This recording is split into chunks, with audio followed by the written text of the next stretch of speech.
Bonjour et bienvenue sur Aix-en-Provence. Aujourd'hui, on est dans les locaux de l'Olympique de Marseille et on va rencontrer le président Jacques-Henri Hérault pour l'invité exceptionnel.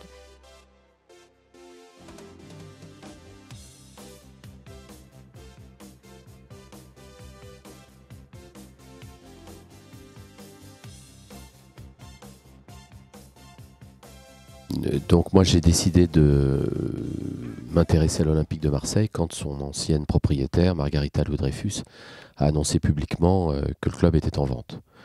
J'ai trouvé que c'était une bonne opportunité et j'ai décidé de bâtir un projet de reprise à titre personnel avec des investisseurs du monde entier, américains, asiatiques, chinois, européens.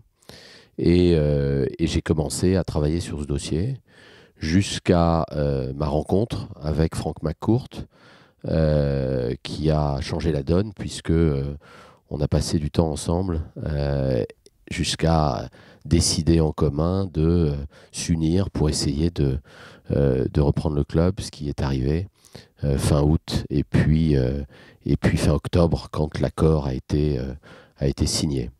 On ne décide pas de reprendre l'Olympique de Marseille parce qu'on a fait telle ou telle étude. Ça n'a aucun lien, aucun rapport. C'est le cheminement professionnel qui a été le mien, d'abord dans une industrie, celle des médias et du divertissement, dans laquelle on trouve le sport. J'ai démarré mon parcours professionnel chez Disney, un moment passionnant qui était l'ouverture de Disneyland Paris en France. C'était un très gros projet. J'ai beaucoup appris en 6 ans. Ensuite, j'ai décidé de poursuivre mes études ou de les reprendre en partant aux États-Unis, faire un MBA à Harvard.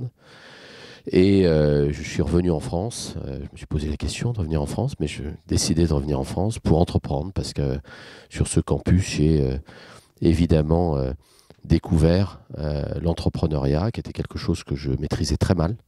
Et là, je me suis dit qu'effectivement, je deviendrais entrepreneur, ce qui est arrivé en 2000, au moment de l'éclatement de la bulle Internet, où un peu avant, j'ai levé avec un associé pas mal d'argent pour bâtir une start-up dans l'information sportive et les nouveaux médias. Donc ça m'a permis de connaître beaucoup mieux le sport, son marché, son industrie, ses acteurs, jusqu'à 2016 et la reprise de l'Olympique de Marseille.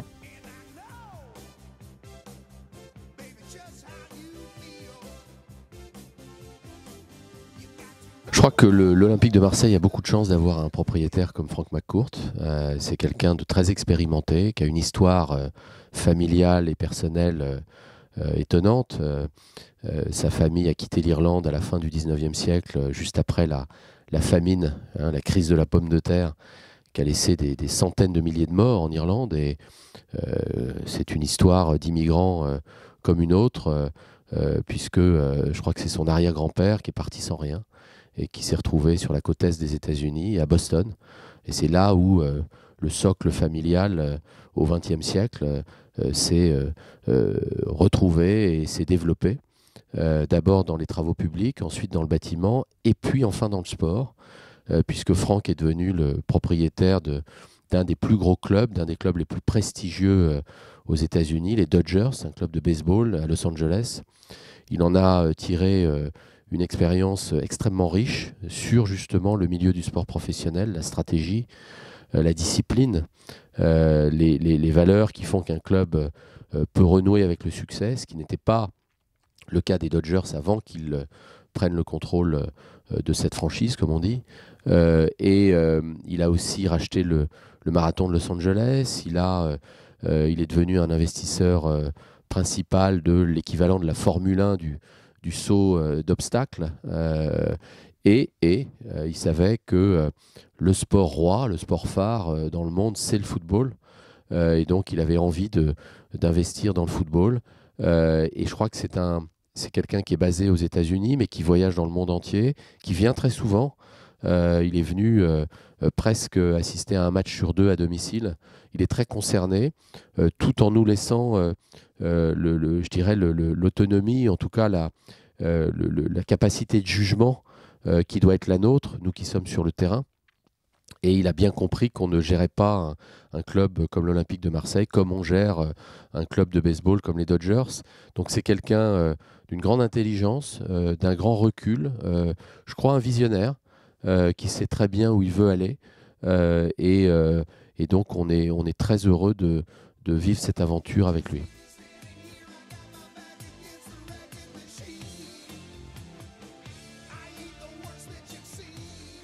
Alors Marseille, je connaissais un peu cette ville puisque j'ai effectué mes classes. Moi, j'ai fait mon service militaire. J'ai effectué mes classes à Carpiagne. Donc ça m'avait permis de vivre dans cette région, de connaître un peu la ville aussi. J'ai aussi dans ma famille des gens qui ont vécu plus de 40 ans place Castellane. Donc j'y retournais chaque année. Je suis allé voir des matchs au Vélodrome. Donc j'avais une petite connaissance de cette ville. Évidemment, ça ne suffit pas. Et donc l'importance pour moi a été très vite d'abord de m'installer à Marseille, parce que je pense qu'on ne peut pas diriger l'Olympique de Marseille sans vivre au cœur de la cité, et je vis au cœur de la cité. Et puis de rencontrer toutes les forces vives de cette ville, pour vraiment s'en imprégner, pour vraiment mieux connaître la dynamique, les enjeux, euh, les valeurs, les caractéristiques uniques de cette ville. Donc oui, bien sûr, il y a un temps d'adaptation qui est toujours nécessaire, un apprentissage qui est long, que je n'ai probablement pas terminé encore. Mais ce qui, je crois, a fait beaucoup la différence, en tout cas dans la première année que nous avons traversée à la tête de l'OM, c'est qu'on avait, bien avant de prendre les clés du club, si je puis dire, extrêmement planifié ce que nous voulions faire dans les premières semaines. Vous savez, on parle souvent des 100 jours, de l'importance des 100 jours quand on arrive à la tête d'une entreprise. Je crois que ça, en tout cas, on l'a pas trop mal géré parce que en arrivant, on savait très précisément, semaine après semaine, ce que nous voulions réussir ou en tout cas réformer au sein de ce club, mettre en œuvre semaine après semaine, pratiquement jour après jour. Et ça, je crois que ça a fait la différence.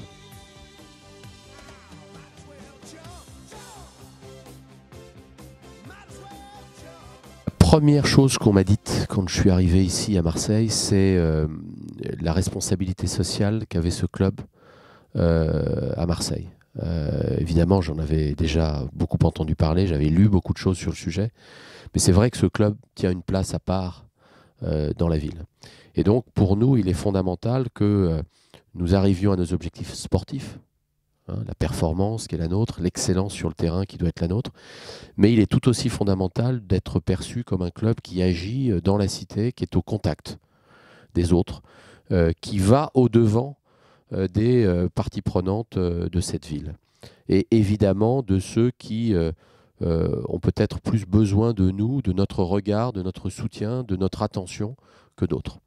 Donc c'est pour ça qu'on est extrêmement actif et qu'on va l'être de plus en plus dans la ville, au quotidien, sur 4 dimensions. L'éducation, parce qu'on s'aperçoit, et c'est frappant de voir à quel point notre parole porte, alors la mienne un tout petit peu, mais d'abord celle des joueurs, porte dans la ville et auprès des jeunes notamment. Donc l'éducation, je crois qu'on a un message à porter dans ce domaine. L'entrepreneuriat et l'insertion professionnelle, évidemment, on est dans un pays, on est dans un monde où les inégalités se creusent. Je crois que c'est un problème absolument majeur. Et on doit être capable, si on le peut, d'apporter notre contribution pour donner à ceux qui en ont envie la volonté, peut-être un peu aussi les moyens d'entreprendre, de créer leur entreprise, de porter un projet professionnel. Le troisième axe, c'est la promotion du sport. Je pense que le sport doit avoir une place plus importante dans nos vies, et notamment auprès des jeunes. Donc, faire la promotion de la pratique sportive, et évidemment notamment du football, est quelque chose que l'on va mener au quotidien dans la ville et sa région.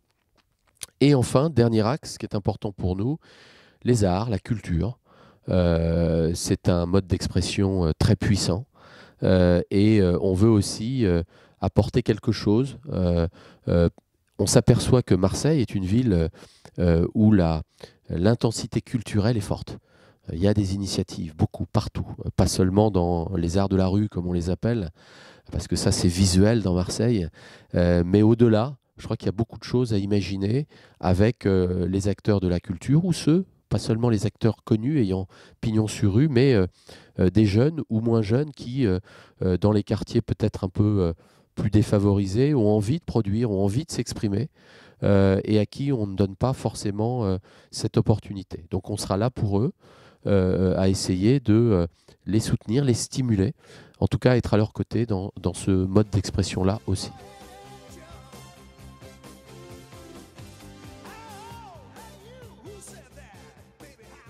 Il est sûr que la formation est vraiment au cœur de notre projet. Aujourd'hui, les valeurs des joueurs, les prix d'acquisition des joueurs s'envolent tellement que pour être compétitif, on ne peut plus lutter à armes égales avec le top 5, le top 8 européen. Donc il faut investir. Il faut investir dans la formation, il faut faire émerger des jeunes. Et on a la chance à Marseille d'être dans une agglomération importante, hein, le Grand Marseille, on va dire. La métropole, c'est 1 800 000 habitants. Un lieu, un territoire où le football a une place prépondérante en matière sportive. Et donc on a là un réservoir assez unique en France qu'on se doit d'exploiter. Donc la formation, elle a été repensée, elle a été totalement remise à plat pour mettre en place de nouveaux processus de détection, de nouveaux processus de gestion, une méthodologie aussi différente. Et c'est très important parce que il nous faut des Bouba Camara, il nous faut des Maxime Lopez au sein de cette équipe. Alors c'est une tâche difficile qui nécessitera du temps. Ce n'est pas en 6 mois, en une saison qu'on va pouvoir faire émerger ces talents. Mais en tout cas, ce que je peux vous dire, c'est qu'une bonne partie du club aujourd'hui est concentrée sur cet objectif, fait un gros travail pour changer l'image de l'Olympique de Marseille et montrer à tous les jeunes qu'aujourd'hui, dans cette région, l'Olympique de Marseille est le projet sportif le plus attractif pour un jeune footballeur ambitieux.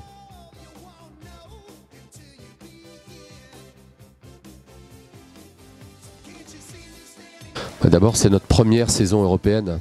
Et pour une première saison européenne, arriver en quart de finale de la Ligue Europa, c'est très au-dessus, au-delà des espérances qui étaient les nôtres en démarrant cette saison. Souvenez-vous de l'état dans lequel était le projet sportif à notre arrivée. On ne pensait pas que notre première campagne européenne allait se solder par un quart de finale en Europa League. Cette année, on avait souhaité afficher, et c'est valable pour tout ce que l'on fait dans cette entreprise, dans ce club, une amélioration de notre performance, de nos résultats. On a terminé 5e la saison passée. Si on termine 4e, c'est mieux. Et c'est déjà bien. Je crois qu'il ne faut pas, quand on est là pour la durée, quand on s'inscrit sur un terme qui est long, il ne faut pas vouloir brûler les étapes. Donc déjà, terminer 4e sera une performance qui est celle sur laquelle on avait basé l'ensemble de nos prévisions et nos projections. Maintenant, évidemment, quand on voit qu'on est à la lutte pour les premières places, la 3e, même la 2e, qui n'est pas terminée, ça aiguise l'appétit, ça nous donne envie d'aller plus loin. Donc on va en tout cas tout faire pour, dès cette saison, terminer au-delà de la 4e place et pourquoi pas accrocher la 2e ou la 3e. Voilà, c'est difficile, mais déjà, vous voyez qu'on a un nombre de points supérieur au nombre de points qui était le nôtre la saison dernière. Il reste 6 matchs. Bon, je crois qu'on a de quoi être satisfait du début, du démarrage de notre projet.